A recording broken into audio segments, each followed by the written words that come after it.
বাঙালির সমস্ত অনুষ্ঠান, শীতকালের পিকনিক সবেতেই এই রেসিপিটা থাকে। তোমরা কি সেটা জানো? তো চলো আজকে তোমাদের সেই রেসিপিই দেখাই। প্রথমে ডাল কড়াইতে ঢেলে নিয়ে তারপর ভালো করে ধুয়ে নেব। এরপর প্রেসার কুকারে ডাল আর টুকরো করা গাজর দিয়ে একটা সিটি দিয়ে নেব।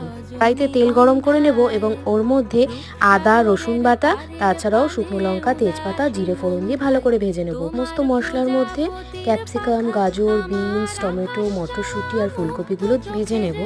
ভাজা হয়ে গেলে সেদ্ধ করা ডালটা দিয়ে দেবো।